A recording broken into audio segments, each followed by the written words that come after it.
Hello everyone, welcome back to your physics class. I hope you all are good. In the previous video you have learnt up to the energy being in action. So today we will complete the revision of the chapter 3rd, energy. So the next revision topic is the stored forms of energy.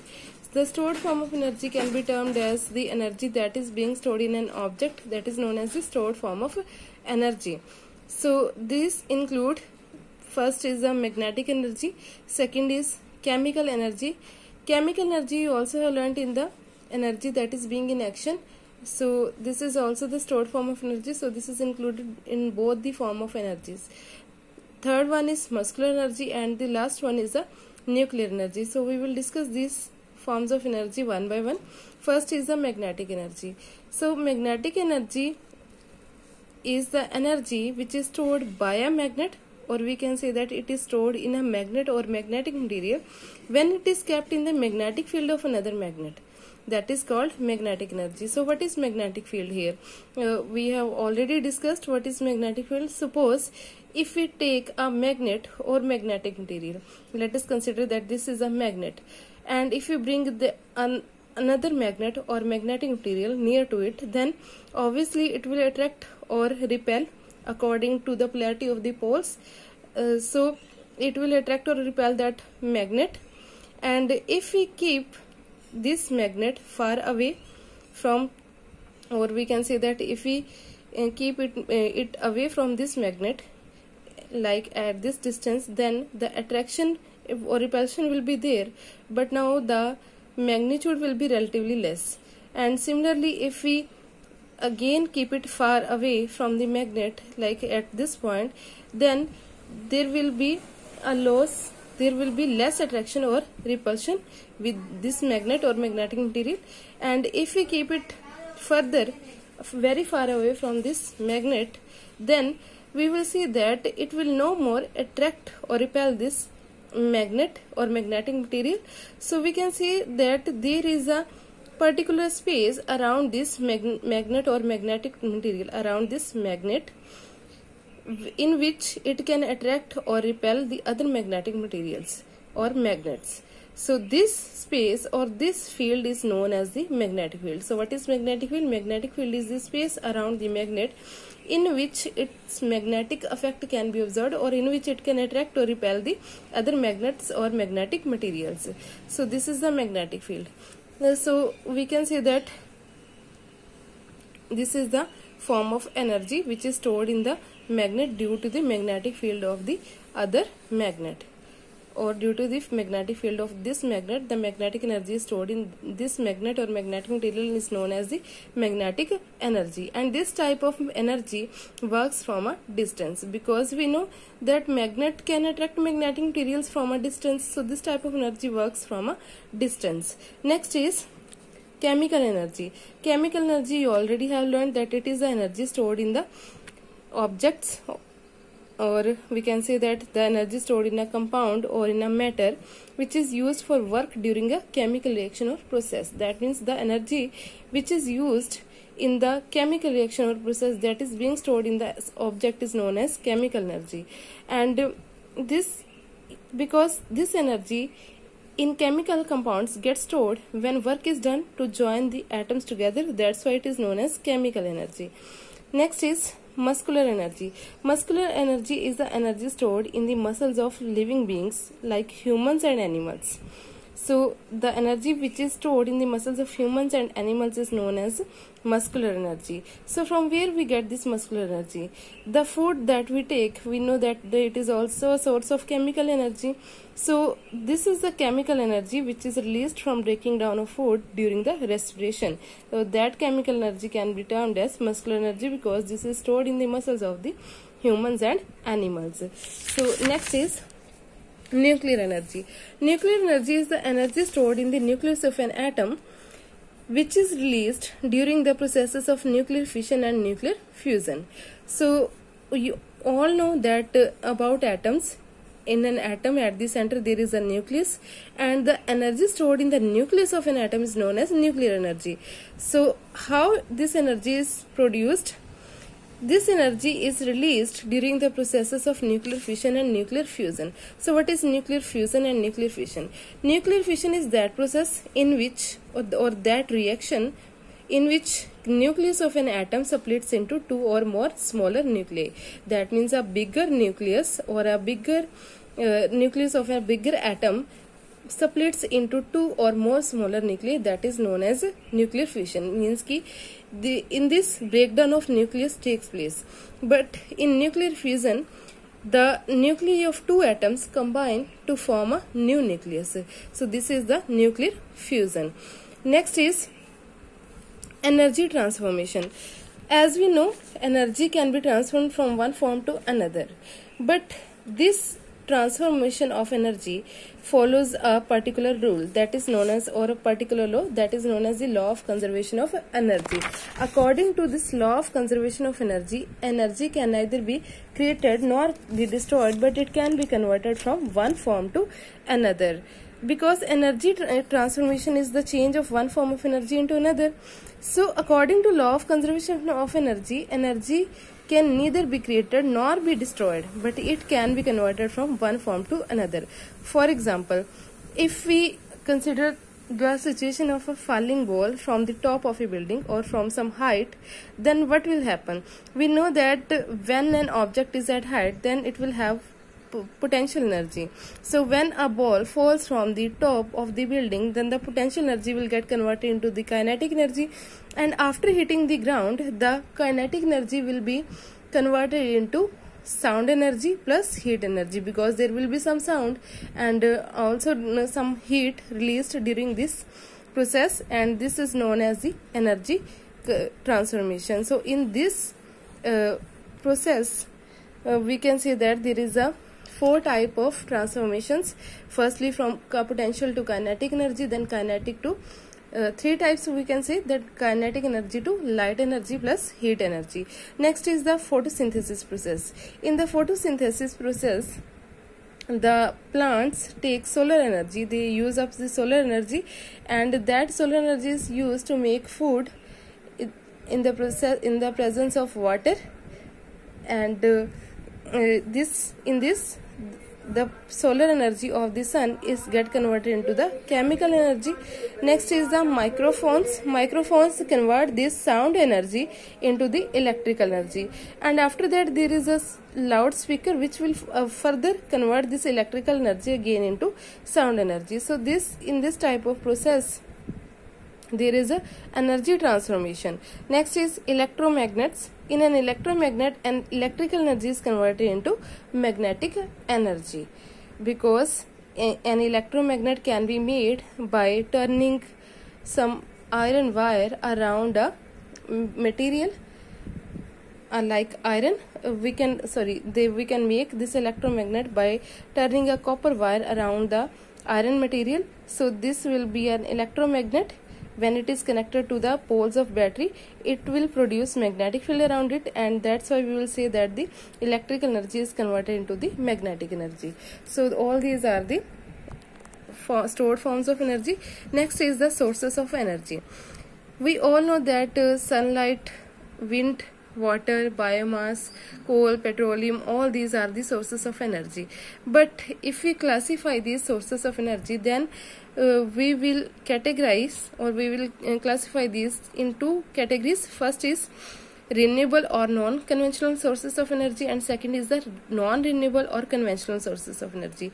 So in renewable or non-conventional sources of energy, sunlight, wind, water, biomass is included, and in non-renewable, coal, petroleum, diesel and natural gas comes. So why these are renewable or non-conventional sources of energy? Because all these, sunlight, wind and water, biomass and water, can be used again and again, and these will never get exhausted, and these are available in plenty in nature. So that's why these are the renewable and non-conventional sources of energy. But in non-renewable or conventional sources of energy like coal, petroleum, diesel, natural gas, all these sources will get exhausted after some time or in some years, and these are available in very limited quantities. So that's why these are known as non-renewable sources energy sources, and these energy sources will take very long period of time or millions of years to replenish. That's why these are known as non-renewable sources of energy. So we will discuss some sources of energy one by one. First is the solar energy. Solar energy is used for photosynthesis by plants, and it is also used for producing electricity and for making food. Like from solar energy, we can convert it into different forms. Solar energy can be converted into different forms of energy: electrical energy, heat energy. So we can use these devices like solar cell, solar cookers, solar heaters for making electricity and for making food. Next is activity to observe sunlight as a source of energy. So how we can say that sunlight is a source of energy? So for this we can just do an activity, and for that we need a magnifying glass and a paper. So what we have to do, we will just go in an open place and we will keep a magnifying glass in front of the sun and the paper in front of the magnifying glass. So what we will do, we will observe that a point sized image of the sun is formed on the sun and is formed on the paper, and according to this we can say that this image of the sun is very bright and it will produce some heat and light, and after some time it will start burning. So that's why we can say that sunlight is a source of energy. Next is wind. Wind is the blowing air, that we can say this is the blowing air, and it is also used to harness electricity from windmills, which are generated in a very large farm, that is also known as wind farms. So in wind farms, when wind is blowing, then it will turn or rotate the turbines present in the generators, which will produce electricity. Next is running water. Running water is also a source of energy, or we can say that this is a source of hydro energy or hydroelectricity. How it is a source of hydroelectricity? Because we know that the water at a height have potential energy, and that potential energy is converted into kinetic energy when it is allowed to fall down on the earth. And after that there are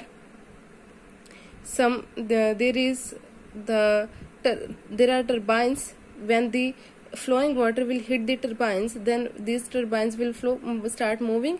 That means the kinetic energy will get converted into the mechanical energy, and after that these turbines are connected to a generator which will convert the mechanical energy into electrical energy. So in this way we can get hydroelectricity from the running water. Next is the biomass. Biomass is an organic material including dry leaves, cow dung, waste food material that we get from the plants and animals. And biomass is also another form of chemical energy, because this chemical energy is being got from all this organic material, and it can be converted into an efficient fuel that is termed as a biomass gas. So biomass gas is also obtained from the digesters known as biogas plants. Next is tides. From tides we will get the tidal energy. So how we will get the tidal energy? Tidal energy is harnessed by the rise or fall of the sea level. When there is rise or fall in the sea level, then the water waves will hit the shores of the sea with a very large force, and this can be used in the form of energy. So that is known as the tidal energy. Next is fossil fuels. Fossil fuels includes coal, petroleum, natural gas, diesel, and all these fossil fuels can be used for transportation, electricity generation, and cooking. We all know, but these fossil fuels are available in very limited quantities. So we have to conserve them, because they will take millions of years to replenish. So these fossil fuels are present in very limited quantities, so we have to conserve them. Next is the conservation of energy. So here we are discussing about the conservation of the fossil fuels. So what is conservation? Conservation means the methods or steps taken to reduce the consumption and wastage of energy, that is known as conservation of energy. So what we have to do to conserve energy? Firstly, we have to select the most energy efficient models when buying electrical appliances. For example, we should check the star rating on the electrical appliances. As we know, there are 5-star ratings on the electrical appliances, so we should check. The more the ratings, the more reliable is the product, or the lesser will be the wastage of energy. Next is, don't waste clean drinking water, as purification of water utilizes a lot of energy. When we purify water, then it wastes or utilizes a lot of energy. So we should don't waste clean drinking water. We should preserve water. And some other methods or steps we can also follow to conserve energy, like we can switch off the lights and fans and televisions when these are not in use, and using more than one television in a house can be avoided. Similarly, we can avoid the overheating or overcooling while using water heaters and air conditioners, and we can close the windows when the AC is switched on. And instead of using tube lights, compact fluorescent light and LED lamps can be used. This will save the electricity. Similarly, if we are going to travel short distances, then we should avoid taking a car, and we can walk or ride on the bicycles. So by following all these ways, we can conserve the energy. Next is the relation between work and energy. So there is a very good relation, or we can say that these energy and work are interconvertible. That means if we say that when we do work, then the energy is being converted into work, or similarly when the work is done on a body, then this is converted into its energy. So what we can say, that when work is done by a body, then it will lose its energy, and when work is done on a body, then it will gain some energy. So we can say that work and energy are very closely related with each other, and according to work energy principle, work done on a body or by a body is equal to change in its kinetic energy. This is the relation between work and kinetic energy. Why there is a word kinetic energy? Because whenever we do some work on a body, then it can displace the body, and due to the displacement there will be the kinetic energy of that body. So work done on a body will be equal to the change in the kinetic energy of the body. For example, if firstly a body is moving with some velocity like 30 km per hour, and after that if some force is applied on the body or some work is done on the body, then it will cover more distance, and in this way we can say that the velocity will be more, or the kinetic energy will also be more. So that's why we can say that work done will be equal to the change in the kinetic energy of the body. So this is about the various forms of energy and the relation between work and energy. So I hope these topics are clear to you. Thank you.